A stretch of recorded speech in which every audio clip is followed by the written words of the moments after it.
Great to have you here. My name is Doug Newman. I'm the Executive Director at the Cedar Rapids Metro Economic Alliance.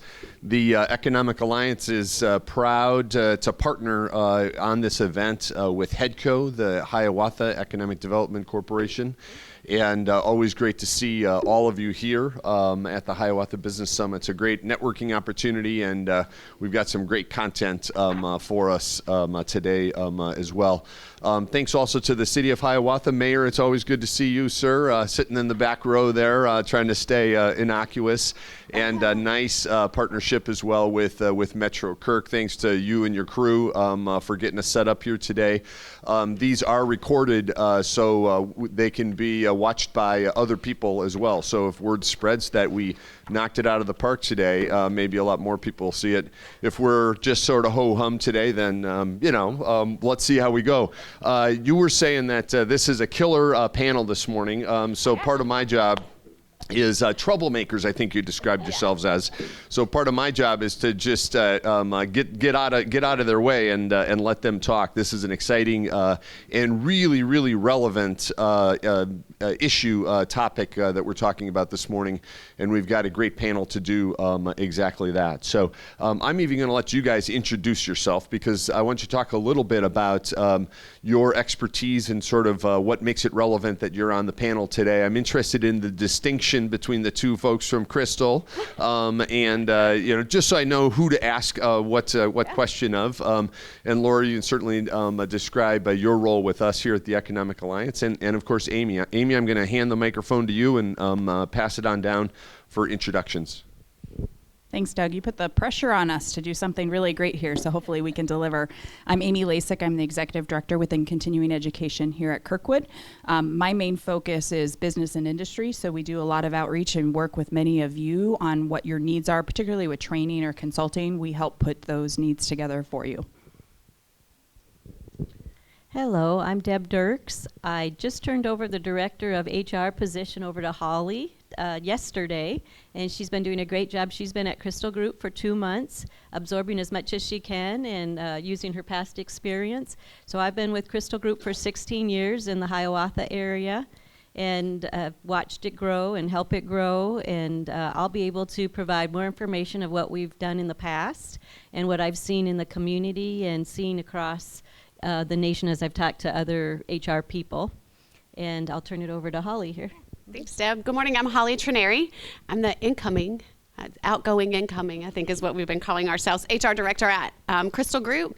I'm excited to be there. As Deb said, in the first 60 days or so, we've been really focused on recruiting. So I know we're going to talk about that this morning, and how to be creative, how to turn over every stone and understand where our talent is in the community and how we get them to come and stay.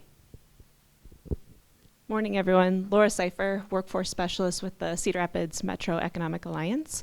My role there is really helping our member businesses find resources when it comes to workforce and helping them work through the workforce needs that they have. We have a lot of different resources that they can tap into, and it's always changing, and new resources are coming out, I feel like, each week, and so just making sure that they are aware of those and tapping into those resources. As you came in today, you saw a Kirkwood skills report. I think a lot of people picked those up. Amy, I actually want to start with you to talk a little bit about the skills report.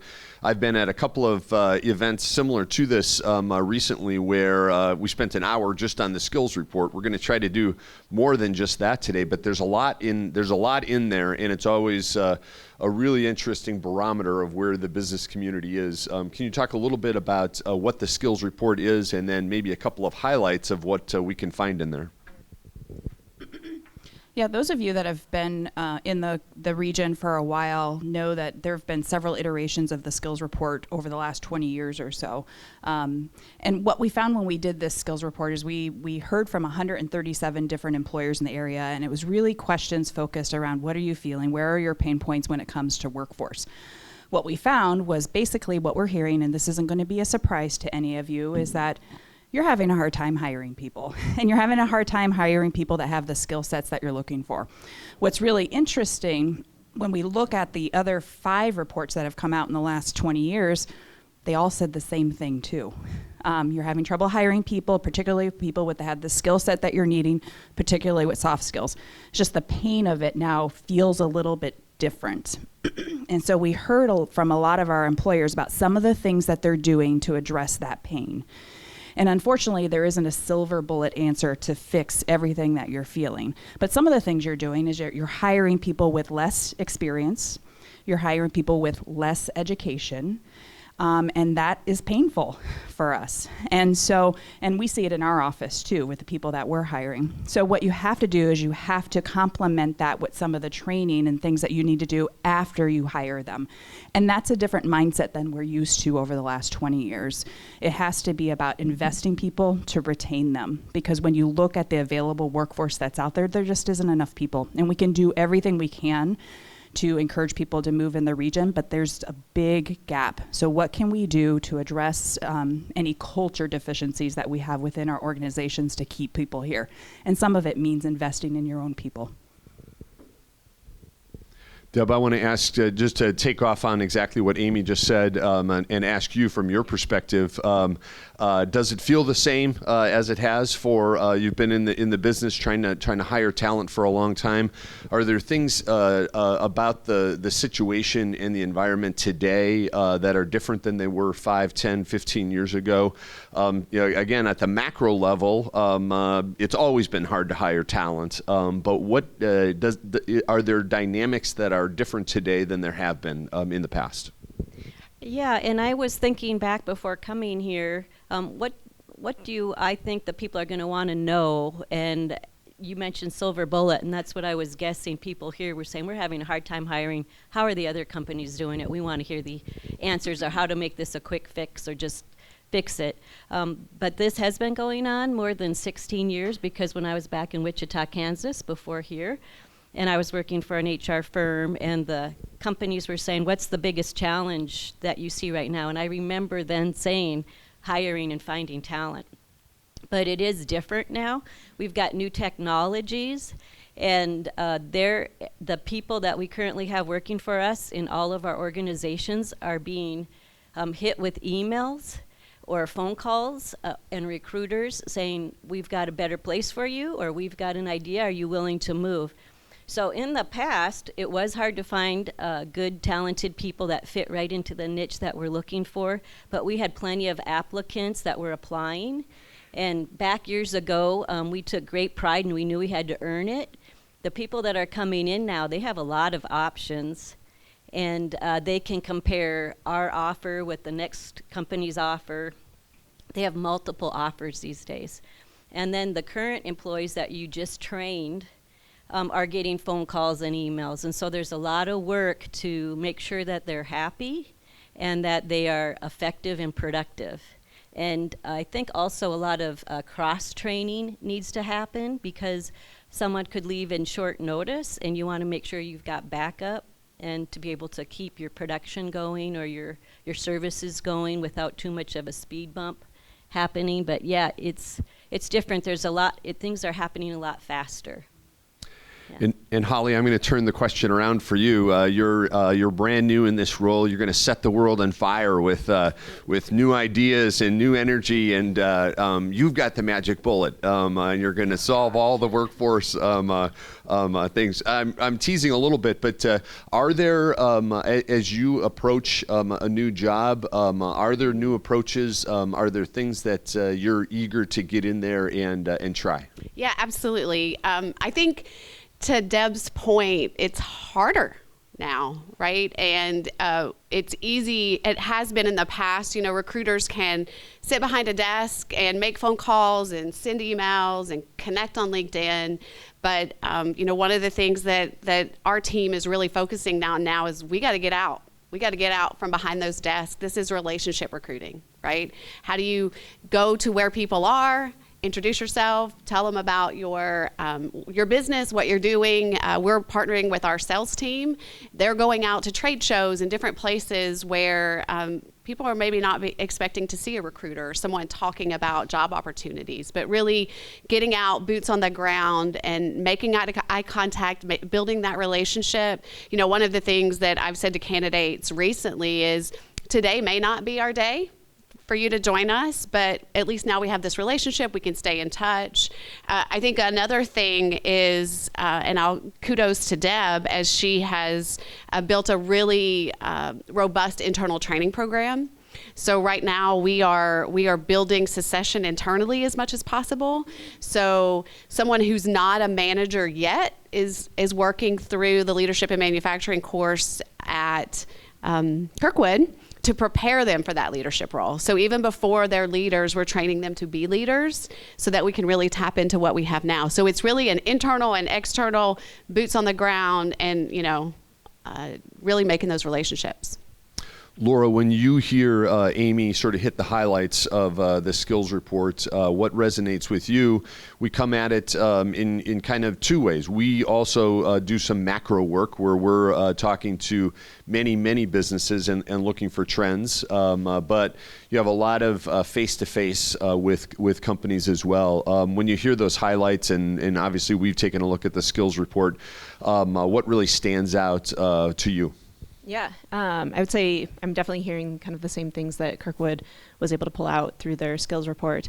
And as I listened to the rest talk about kind of what their challenges are and how they're shifting, that's exactly what I'm hearing is people are, HR professionals are getting more intentional with their way that they are approaching recruitment and even retention. I mean, retention I think is something that is very important for companies to think about, and investing in your people is critical these days. People want to know that they are appreciated, they're respected and accepted, and I think you can easily lose someone if they don't feel that way. But finding those ways, the pathways within your company, I think is really important to help with retention. Had a great conversation with an individual that they have shifted to that internally to find ways that they can grow their own people, and they're finding that turnover is decreasing and that retention is increasing for them. So it's those kind of ways that I think is really helpful. But the intentional recruitment is what I'm hearing a lot about. How do I get in front of people? What are the opportunities out there? Our young population is something that at the Economic Alliance we really focus on. So our young professionals, college grads, we're really trying to get in front of them to help them understand this community, because we have an amazing, Cedar Rapids and the surrounding area is amazing community, but sometimes we don't tap into those students to help them see that, know that there's all these opportunities here in this community. And so making sure that we tap into those populations that maybe we hadn't before is a really good opportunity there. And for that group, internships, I would say, is critical. If you can get them into your company, having them experience that culture, help them see that there is that opportunity to grow with that company, you're more than likely to get them on board and have them continue with you. Laura, I'm going to stay with you on that topic, and then we'll come back the other way. Internships and apprenticeships, we hear from companies, again, sort of getting that early introduction and then trying to lock them in to be a permanent employee. Talk a little bit about Ignite ICR, and then talk a little bit about apprenticeship programs. And then I'm curious what Crystal has done on internships and apprenticeships, and then we'll end with Amy on that same question, where Kirkwood provides so many services in that avenue. Yeah. So kind of as I said, young professionals are definitely a demographic that we're interested in working with. Our colleges, obviously we have students that are from Iowa and this area that go to the colleges here in our community, but there's actually a really large percentage of students that also come from outside of our state. And so those are talk about talent attraction. They're here already, let's get them on board. So we do our Impact CR, which is our young professionals networking group, which hosts monthly events for YPs. And then the program Doug mentioned, Ignite ICR, is really focused on college interns. So if you have a internship program, we'd love to get you involved with that program. It's over the summer. We really focus on helping the students see the community, understand that we have restaurants, we have arts and culture, we have fun things to do here, and really getting them outside of that business professional experience. So they have the job or the internship with you guys, and we come in to help them really see that Cedar Rapids has a lot to offer besides just work, and help them get that work-life balance that everyone is always looking for. So it's a really awesome program that is it like maybe year 5 or so that we've been doing that, and a lot of success there. And it's in partnership with Iowa City. So we do some stuff here in Cedar Rapids as well as in Iowa City, so they can really experience the corridor. And then apprenticeships, along with internships, are also a really great resource, and Kirkwood's fabulous resource with apprenticeships, whether it's adults or high school.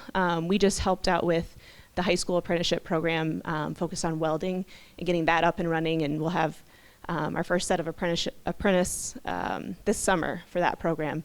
But as I'm out listening to member businesses of what needs they have and areas that they could use some help in, welding was obviously a big one that we were hearing from our manufacturer industry, that they're struggling to find the talent there. And so kind of like we're all talking here, intentional recruitment is huge, and it does take a little bit of investment on employer side of things to help train those individuals up, but we're hopeful that I think we have 30-ish students that are going through that apprenticeship for this year that will be able to get them on board at these companies that have partnered with us. So like I said, there's a lot of resources out there and a lot of opportunities to tap into different pipelines.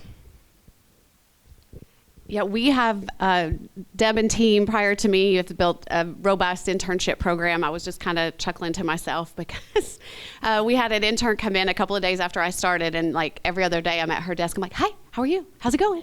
Are you happy? Do you need anything? She's not from Cedar Rapids, so I'm all like, she's like, yes, Hollie, go away. I really like you. Do you want to be my BFF? No.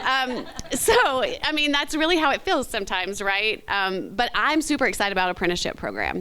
That's something that we have been talking at Crystal. You know, we have a engineering sales organization, but we also have a manufacturing side of our business too. And there's Kirkwood has done a really great job, I think, in understanding what businesses need in the community and building programs that send us talent. And I think apprenticeships are definitely the next big thing, and really excited to start that at Crystal.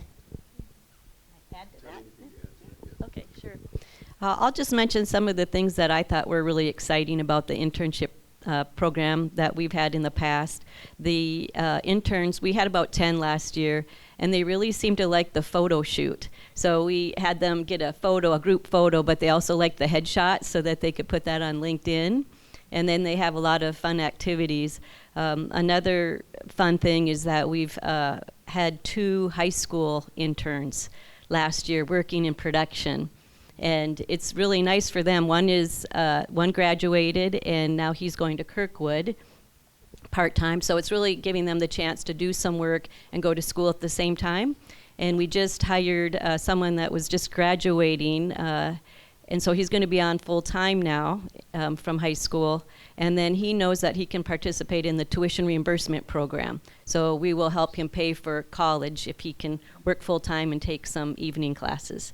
So I think that's fun. And then one thing we haven't started yet, but that I've talked to someone from Iowa Workforce Development on, is there's apprentice programs for vets. And my heart really goes out to the vets, so that one's dear to me. And getting them working at Crystal Group. We manufacture computers, and a lot of it's going to military application. So there's a lot of room for vets to come in and help build those computers. And they have that accountability. You know, automatically they care about the product and being to work on time and the work ethic and everything. So I'm looking forward to trying out that program too.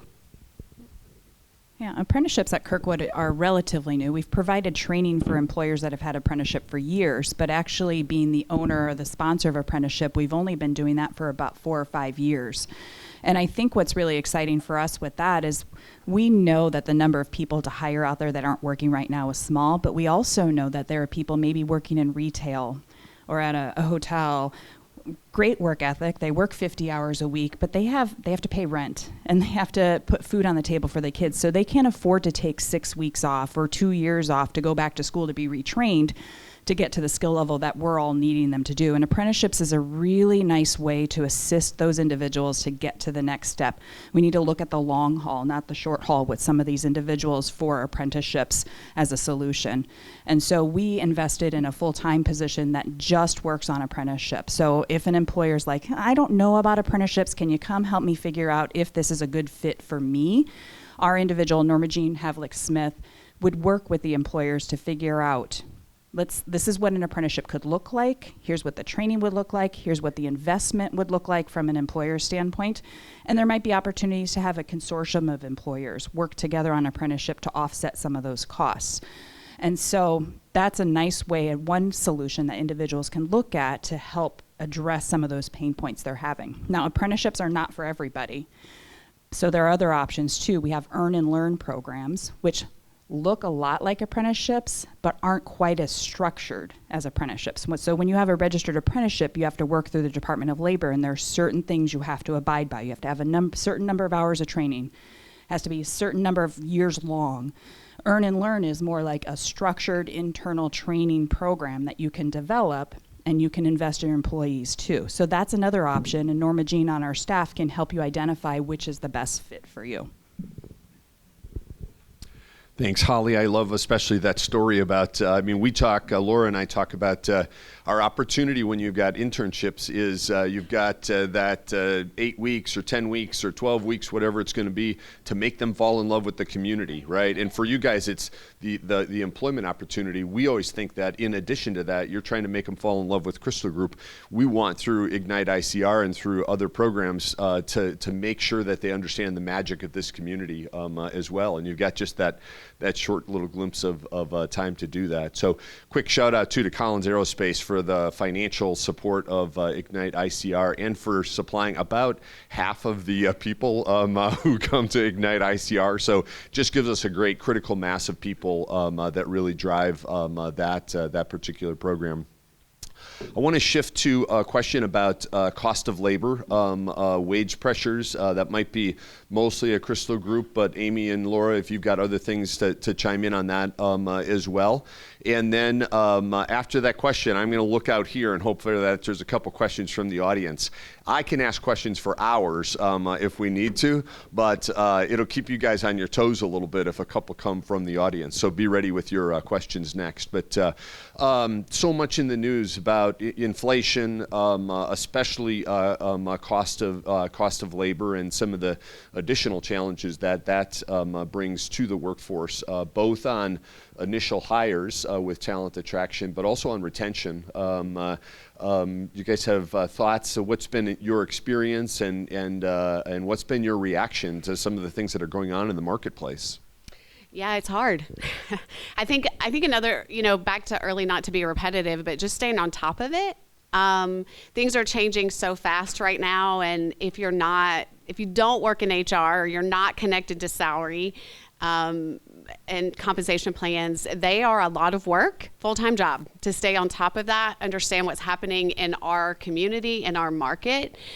In my early days, I worked at Collins Aerospace, and I always remember those that I work with talking about, it's great to be able to attract a lot of talent. I don't feel like I'm in competition with you guys at all. The more talent we can bring into the community, the bigger the talent pool is.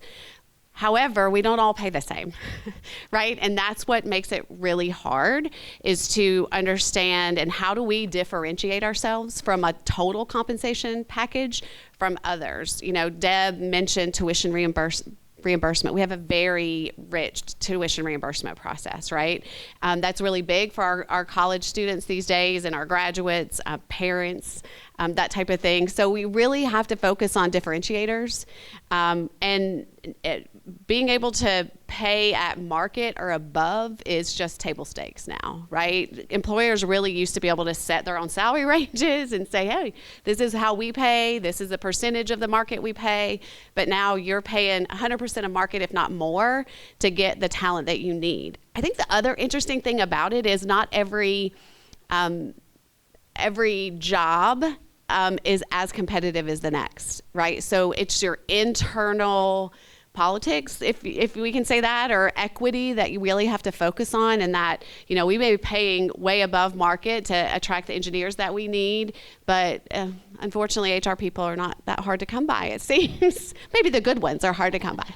But yeah, I mean, so different roles demand different salary, right? And then that creates a lot of internal discussion. And, you know, one of the things that I know that those of you that work in the in HR in the industry is all about transparency, salary transparency. It's interesting, if you don't put your salary out there, I mean, we get like hate responses to our job posting. If you're not going to put your salary out there, I'm not applying, right? And I'm like, but we don't have a salary range. We want to pay for the talent, right? But it's very aggressive, and I'm finding that the applicants are very aggressively demanding. I'm not even going to talk to you if you don't tell me how much you're going to pay. And so it's very difficult to do your sales job, to talk about the total compensation plan. So I think I see a lot of heads nodding. I mean, I think this is something that we really have to continue to work together on as a community to figure out how do we get the talent here and keep them and share to the best that we can, and still, you know, be competitive in that way. Any of the other panelists have anything to add on that? We don't have to answer every question, but anything on cost of labor? I think something that just came to mind as kind of going through some of that, just that it was such an employee market, and I think that helped drive a lot of that competition and some of the salary stuff. I haven't heard too much when I meet with folks about inflation driving too much of that. I know it definitely is things that candidates, employees are thinking about, but a lot of companies are still in a growth. Everyone that I've talked to lately, they're growing this year, and so that's driving a lot of the stuff that they need. But I think the employee market is maybe slowing down a little bit. I've also heard employers are kind of not hiring as many people, and so they're kind of leveling off. And so I also like to be optimistic and be positive on things. And so I think there might be more of like, we're getting back to like an equal playing field on employer-employee market for hiring. But I do think that COVID changed so much. And it just, people are prioritizing things differently too. And so I think that plays into a lot of those factors that we're seeing with recruitment of talent right now. I was assigned the role of moderator today. If I were a panelist, I would have more to say about this. I've got, I mean, it's a really big part of our world right now, and I think maybe I'll spur some questions from the audience right now with just two quick thoughts where I'm stepping a little bit out of the moderator role because I'm giving you my opinions. But we've talked a lot about in the retention world, building workplace loyalty, and that gets really quickly into remote work strategies, and whether people that are surrounded by their workplace and their workmates potentially have more loyalty to an employer. It really, the most frustrating losses on workplace are when you lose somebody to a 5% raise across the street. Is there you didn't value your employer or your place of employment enough to say, no, I'm not leaving for 5%. That stuff is frustrating, and there's a whole, we could do the whole panel just on that. And then this also really pretty quickly gets into some of the generational things. And, we're all managing workplaces with multiple generations in them. Younger generations that have never gone through a recession. They've never known really tough economic times. The pandemic, which was sort of a completely different thing, right? It was like off the radar screen. We all had to live through that together. But it'll be interesting if we do face more challenging times here in 2023, and if some of the recessionary predictions come at least a little bit true, if that equation between employer and employee will change a little bit, and the value of a job and a value of the salary will change a little bit. Sorry for stepping outside my role as moderator, but a couple things there. Questions from the audience on anything we've talked about so far, or something else that you want to try to ask of this talented panel today? What else can we bring to the fore? Haley, go ahead. So this is something I'm experienced. So Iowa State Extension in Lynn County, we have a small hiring pool. Like, we don't have to hire hundreds of people by any means, but we're still struggling. And what I'm noticing is our part-time positions are much harder to hire for than our full-time.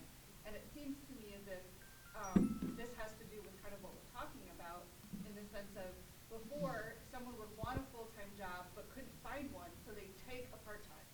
And so it was easier to get those part-time positions filled. Now there's so many options, we can't get those part-time positions filled. So do you think that that plays into it? What would you do differently for your part-time positions if you have them? How do you attract the part-time person? You might have some options that you're not realizing yet. And I have a feeling, I could be wrong, we'll see what everybody else thinks, but the part-time, the reason they might not be going for that is they might want health insurance, and I don't know if your positions are offering the health insurance, but that seems to be a big weight on some people either coming back to work again after they've retired or, that along with, I think you could capitalize on the people that have just retired or that don't have to work full-time and don't need the insurance. I bet there's some out there. Just need to reach them. Okay. Hollie's got some input there. Yeah. No, I think that's great. Not at Crystal, but in my previous role, I worked at Nordstrom. And tons of needs out there. And I think one of the things that we learned is what's the definition of part-time? We often say, okay, well, part-time, you come in at 6 and you work to noon, or we have these set schedules. And what I found is that there is an entire population of moms and parents, grandparents, caregivers that need part-time when they can get their kid to school in the morning and when they can pick their child up in the afternoon, right? So if we're offering part-time where you have to be at work at 6 o'clock in the morning, these parents can't do that because not a lot of places take your children at 6 o'clock in the morning and then get them to school, right? So I think we have to continue to be creative with our flexible schedules. What time do you need to be there? What time do you leave? What times of day can this work actually get done? And how can we be responsive to the pool on what is it that you need, and how can we structure our schedules and our work to meet your need instead of trying to put them in our square box, right? We've got to understand where that is, and I think we have a really rich population of one-income families right now where another person in the house or a household would like to work, but it just needs to be a lot more flexible than our traditional box. So we have flexibility, and we have health insurance for part-time up to a certain level. So I think maybe my issue is, where do I find them? Yeah. How do I market to that? Because I agree completely. Like, there was a time in my life where mom wanted a part-time job and it worked, right? So where do we find them? Because I'm not finding them. Yeah, so I think in your non-traditional places, right? I would encourage, we have a lot of our immigrant population that we have coming to town, such a rich talent pool. Really, really rich talent pool. And I think oftentimes you've got to connect with your nonprofit support groups that are supporting those communities, working with the Economic Alliance, working with your city representation, city council. Again, it's boots on the ground, no stone unturned, right? Everywhere you can look. Do some Google searches, find out who's supporting those areas. Moms groups, all the hospitals have moms groups, baby mom, or parent groups. All of those types of things, I think, are ideas. Certainly no silver bullet, but maybe just a couple things to think about. In your ads, I don't know where all you're posting the positions. So typically most of the positions are posted on Indeed or LinkedIn. The part-timers might not be checking that or not know to do that. So wherever you can place some ads that they're going to see them. And I don't know about the rest of you, but recruiting's not just HR anymore.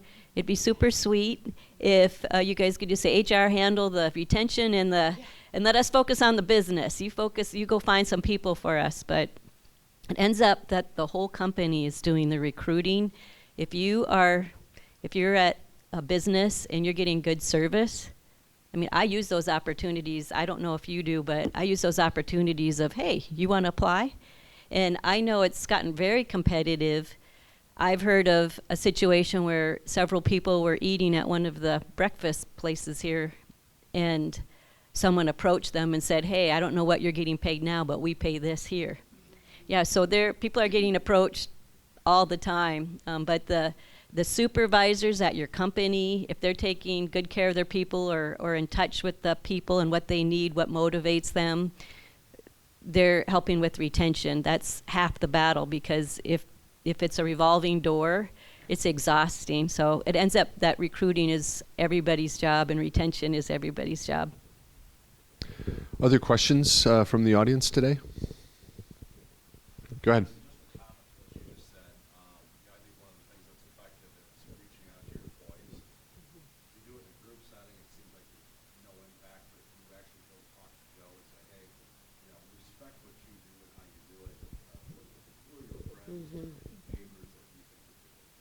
Yeah, 100%.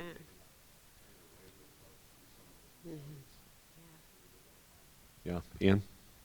Kind of curious, with the pandemic opening up more opportunities for remote and hybrid workers, we find that connection or belonging has definitely shifted. How have you all approached that in this new flexible workforce?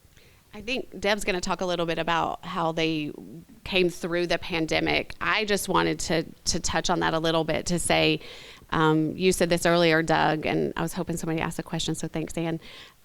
It's interesting, the change in the generations, and typically it's our incoming generation that has all these demands and wants. And I'm now seeing my generation who has been in the workforce for a long time now has said, oh, you know what? I've been working in office a really long time. I'm going to start working remote. And our incoming workforce is like, I don't know. I have a 16-year-old who runs out the door to go to school every day, because I know that might be unique, but he doesn't want to stay home anymore, right? So I'm finding that younger workforce wants to be in. They want that sense of belonging. I've heard several companies say, we've had to open back up because our new grads want to see eyeballs, right? They want to see people. So it's a really interesting change in generational needs, that it's the new generation that doesn't have as many needs so much as those that are more settled into their careers. Others on the panel want to talk about that. We certainly wanted to mention that. I wanted to try to make sure that the entire conversation today wasn't about remote work, because we've all been through some panels, I think, a lot on this topic, but it's still so relevant, and it's still changing, right? It's still in transition, and there's still a lot of companies trying to figure that all out.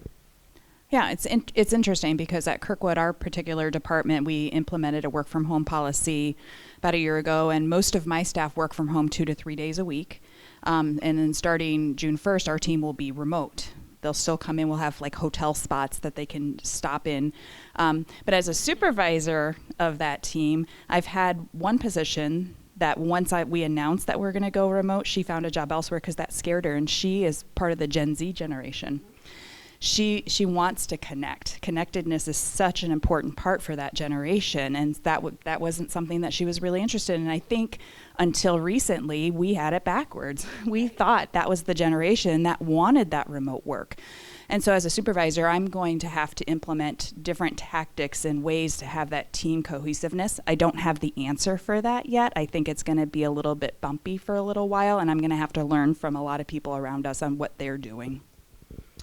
Laura, here's your opportunity. You're on the panel. Your boss is the MC. You want to complain about the workplace remote hybrid policies of the Economic Alliance? No, I actually enjoy being in the office, so I'm one of those that I like that kind of culture. But I did just read a recent article in Harvard Business Review that the Gen Z, they are more of them are preferring a little bit more in-person experience because of that reason. They want to be connected, and I think they were just thrown into that hybrid or virtual experience, and maybe didn't have the best experience because we were just having to day by day figure it out, right? And colleges and education system had to change dramatically, which they never have to do usually so quickly. And so, yeah, I think that generation, they are wanting a little bit more of that. But there's also some that I think they see social media and they see maybe their friends that are doing remote stuff and kind of the flexibility that life brings too. And so I think there is a balance, and I think it's with everything, you got to kind of approach it at an individual level and not blanket approach it and talk to folks and make sure, is this approach that you want to take? And if they want to do something different, work with them and see if we can accommodate, kind of back to Haley's question there, is like as best we can be flexible and accommodate some of those individuals. In the skills report and in data research that we do at the Economic Alliance, a big thing that you're looking for sometimes is variances. Where does this community, where does this region differ from what's happening nationally or statewide? One of the things that we've just begun this conversation, if any of you were at our annual meeting a couple of weeks ago, I talked a little bit about this, and we're just really jumping into it. But statewide, and I know Debbie Durham was the guest here the last time we had Hiawatha Business Summit, right?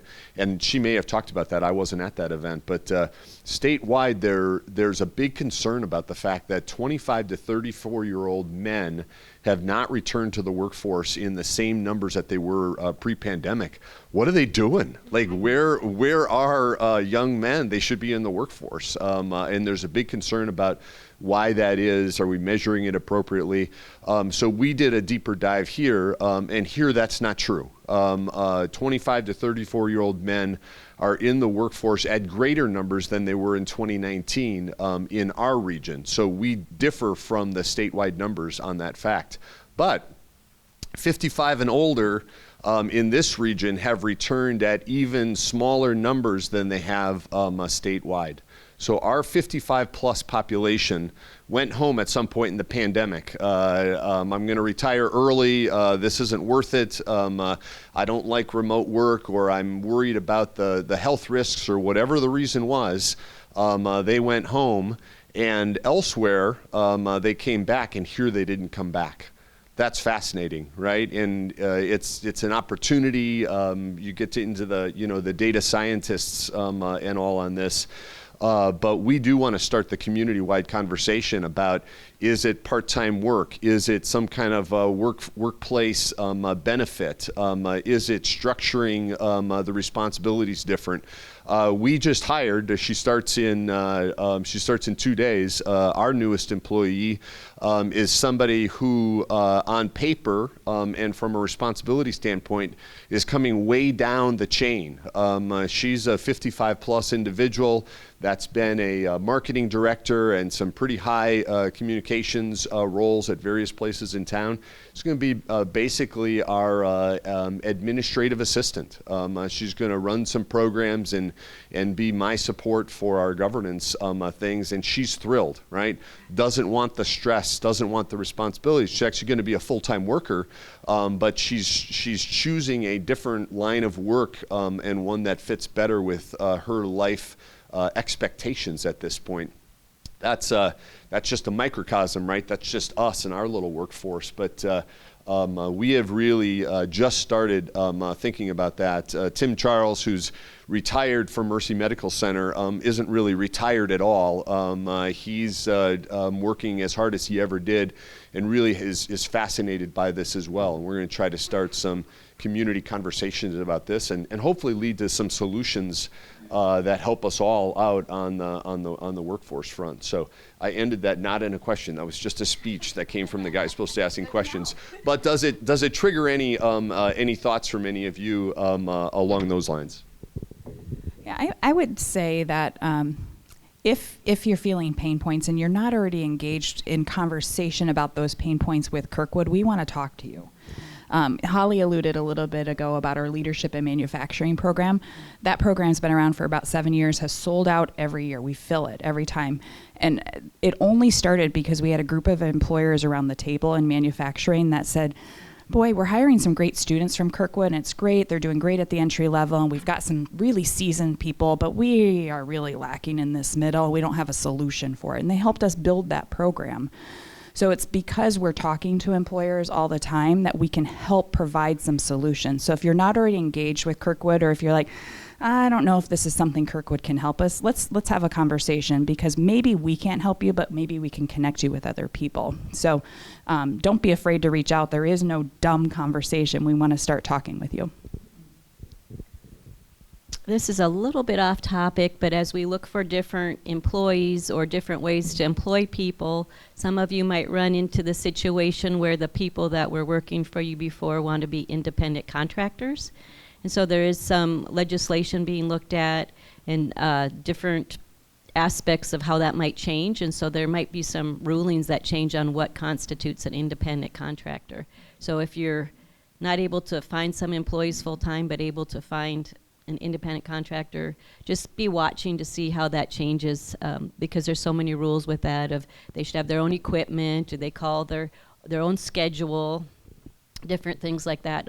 Be watching to see how that changes, and that might be what you're dealing with for a workforce. Maybe half of your workforce is independent contractor. I don't know. We'll see. Yeah. Deb, just a quick follow-up on that. Oh. Is the legislation likely to make that easier or more difficult to designate people as independent contractors? I'm not sure. I think I don't know. I'm trying to follow it, but there's just so many complications in having an independent contractor. Like they might want to be part of your email system, or so I think they're probably trying to make it so that, I mean, people are contracting anyways, and they're probably hearing objections or issues from the employers. So I think they're probably trying to figure out, this is happening, let's figure out how to make it work. The taxes, the employment taxes will come from the contractor instead of the employer, and so I'm sure they're paying attention to make sure the taxes are still coming out okay and going, yeah. Yeah, I was just going to add to the Amy's comment. We talk a lot today about how hard things are, but I'm like, I just got a T-shirt that says "Always the Optimist." I think this is probably the most exciting time in the industry to be here and or to be in the spots that we are. It's hard to find talent. You know, we have to really work, but it's also fun. This community in particular, some of you in the audience know I've been here for 19 years now. I came in from out of state, from down south, and I sing the praises of the metro area here every time I get a chance. The opportunities, the resources that we have, I have an idea, and I don't even think about, what if this doesn't work? It's going to work. Somebody's going to help me, right? And I think that tapping into all of the resources through the Economic Alliance, through Kirkwood, the workforce development is amazing. And all of this is free. I mean, this is like pick up the phone, call, have a conversation, right? We're not having to pay consultants to come in to do this for us. And so I think we're very, very lucky in this community. And I want to be optimistic about where we are and really, really encourage everyone to tap into all of these resources that we have and just get creative. And if you want a creative partner, I told my husband, I wish somebody would just pay me to come up with ideas, because that's what I love to do. So happy to connect and work on that. But I definitely think we have a lot more good coming to us in this community. Any other thoughts, Laura? Okay. All right. We've got about 5 minutes left here. Let's tackle another question from one of you. Anybody else have questions left today from the panel?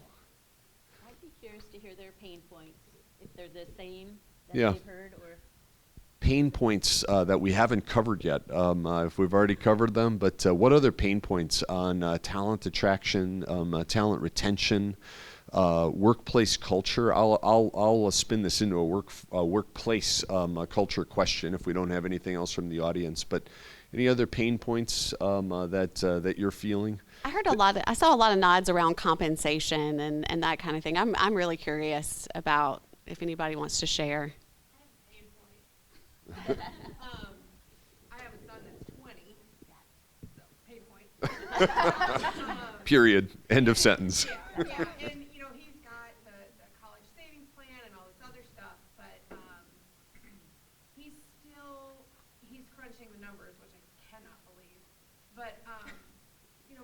about internships and apprenticeships and things, you know, he's like, is it going to pay off in the long run? And I love that he's looking at the long game.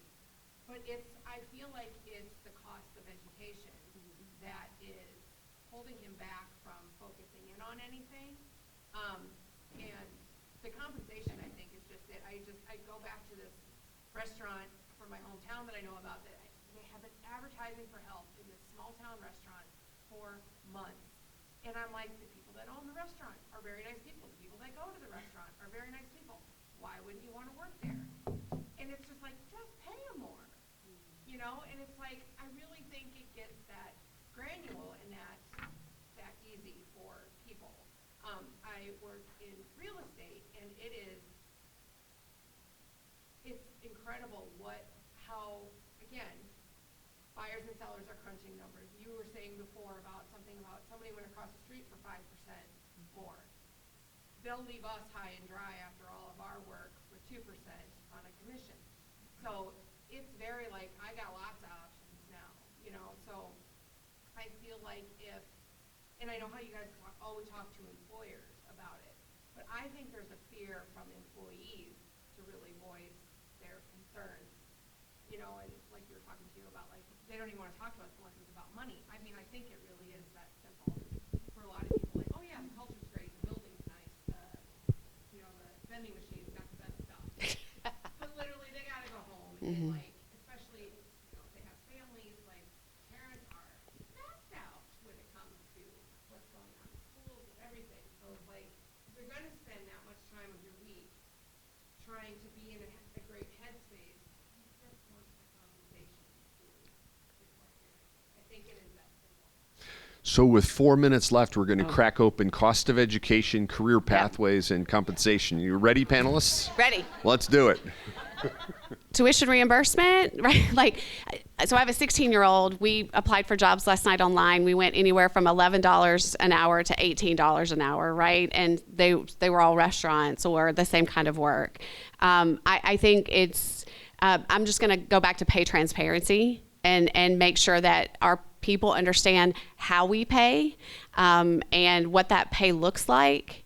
I know it sounds pretty simple, pay more, but we're in our merit process right now, right? So we can pay you more, but then every year that comes around, you want a raise on top of that, right? And so it adds up very quickly once you put the benefits on top of that and retirement matching and all of that. So it is a bit of economics around what is affordable for a company.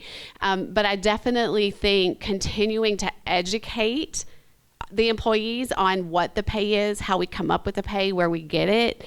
I think it's crucial to get folks to understand that. And just back to the cost of education, we got to figure out how to pay for kids' education, bottom line. And when they do have to start paying, that is actually. Yeah, I just wanted to have my student loans paid off before my first kid started school, right? Like, it's a big deal, and it's even worse now based on the cost, so. No, I have a 21-year-old, so I feel your pain, and hopefully he's graduating college after this semester. But he's taken 4 years in college. Probably would have had a fifth year if not in high school he hadn't come to Kirkwood's Regional Center to get all the free classes he could have gotten. And so sometimes it's a little bit of communication on our end in Kirkwood, making sure that parents are aware of that particular opportunity, what that means to the bottom line of the educational cost. Also, Kirkwood has resources available to pay for free all the tuition for a lot of our classes, and sometimes people don't know that. And so that's on us to make sure that we continue to communicate that and make sure that that's a part of the solution. Something I would add, I think higher ed is also going through a transformation, and I think a lot of it has to do with the costs, because it is wild. It's nuts to have that much debt coming out of school, and you're just trying to better yourselves. But I think, kind of to Amy's point, is I think starting younger, and I think K-12 is doing a better job of this, of educating our students before they graduate high school, of here's a lot of the options that you have at your fingertips. Maybe it's going to Kirkwood for 2 years and then going to 4-year college. Maybe it's the apprenticeships, trades, trying to help them explore all of those options out there before jumping into that debt. And I think also like parents having that conversation with their student of like, if a student wants to go out of state, helping them understand out of state tuition is going to be higher than in-state, and we have really, really good in-state schools here. And so helping them kind of weigh some of those options out is huge for them. But they also, I mean, they're going to have that debt. They got to jump into some work too. And I think we're getting better, which I appreciate. My first internship was unpaid. But now it seems like paid internships are the standard, which is great. That's really good to see. And so I think we're making strides in the right direction to help with some of that cost there. But I think higher ed also has to kind of look in the mirror and reassess some of their things too. And I think that's happening. I'm going to wrap this up today and take a cue from Hollie and wrap it up on an optimistic note. Thank goodness, I think about this all the time in the work that I do. We certainly have challenges and we certainly have pain points. We're blessed to be living in a growing community. Hiawatha is a growing community. This region is a growing region. That's not true of most areas of Iowa right now, and it's not true in many areas of the upper Midwest. So at least we're trying to do workforce attraction and business growth in an area that's pretty robust, and thank goodness for that. Those pain points are also driving an awful lot of innovation and creative thinking. You've heard a lot of that here today. So I think we can all be optimistic about all of that. I want to thank again today the panelists, Crystal Group, Kirkwood, Economic Alliance. Thanks to all four of you for your thoughts. Thanks to Headco, thanks to Metro, and thanks to Kirkwood for the venue today. Thanks to all of you for your support of these organizations and for what you do in the community. Have a great day.